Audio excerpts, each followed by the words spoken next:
اگر کسی کی اولاد نافرمان ہے، باتیں نہیں مانتا ہے، پریشان کرتا ہے، ماں باپ کو جھڑکی دیتا ہے، ماں باپ کو بہت زیادہ پریشان کرتا ہے، اسی طرح سے اگر بیٹی ماں کو پریشان کرتی ہے، سب سے پہلی بات تو یہ کہ اگر بیٹی ماں کو پریشان کرے اور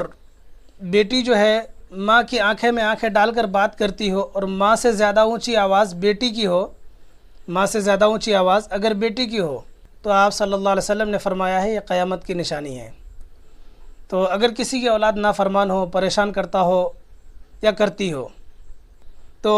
اس کے لیے بہت ہی خاص عمل ہے اور بہت ہی مجرب عمل ہے، اور یہ آزمودہ عمل ہے۔ آپ اس عمل کو ضرور کیجئے، انشاءاللہ اولاد فرما بردار ہو جائے گا۔ عمل یہ ہے کہ قربانی کے گوشت پر ایک صاف ٹکڑا لو، قربانی کا گوشت ایک صاف ٹکڑا لو، اور اس گوشت کے اوپر یا شہیدو 313 مرتبہ پڑھ کے لوہے کی چاقو پر دم کرو، اور وہ چاقو سے گوشت پہ ایسا نشان لگاؤ، زور سے اس چاقو کے نوک سے اس طرح سے نشان لگاؤ۔ آپ جب آپ اس طرح سے نشان لگا دو تو نشان لگانے کے بعد میں 3 نشان لگاؤ گے، 313 مرتبہ آپ پڑھو گے، اس کے بعد چاقو پر دم کر کے گوشت پر 3 بار نشان لگاؤ گے اس طرح سے، اور نشان لگاتے وقت میں آپ اپنا مقصد کہو گے کہ میری اولاد فرما بردار بن جائے، نیک صالح بن جائے، دین کی خدمت کرے، ہماری باتیں سنے۔ تو آپ کے دل میں یہ نیت ہو تو انشاءاللہ، اور اس گوشت کو لے کر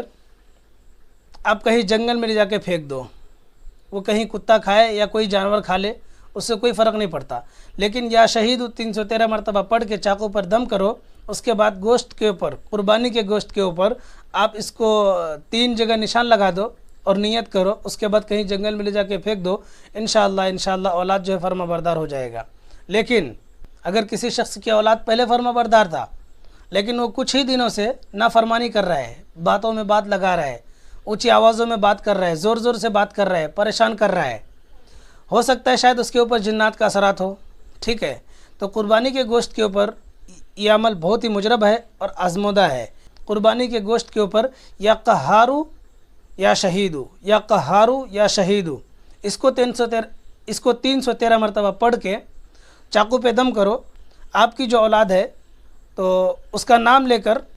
گوشت کے اوپر ایسا گوشت کو چیر دو گے، چاقو سے گوشت کو چیر دو گے، چیرنے کے بعد اس کو کہیں لے جا کے دفن کر دو یا کہیں پہ لے جا کے پھینک دو تو چلے گا، پھینکیں گے تو بھی چلے گا، دفن کریں گے تو بھی چلے گا، لیکن زیادہ بہتر ہوگا کہ کہیں لے جا کر پھینک دو، ٹھیک ہے؟ تو اگر آپ اس عمل کو کرتے ہیں تو انشاءاللہ صرف ایک دن کا عمل ہے اور بہت ہی باکمال ہے اور بہت ہی مجرب عمل ہے۔ اس عمل کو کیجئے، انشاءاللہ اولاد اگر کوئی جنات کے اثرات کی وجہ سے، کوئی جادو کی وجہ سے، کسی نے اگر اس کو کچھ کھلا کے رکھا ہے، کسی نے اس کو کچھ پریشان کرنے کے لیے کچھ کھلایا پلایا ہے، تو انشاءاللہ وہ تمام چیزیں اس کے بدن سے نکل جائے گی اور آپ کی اولاد جو انشاءاللہ فرما بردار ہو جائے گی،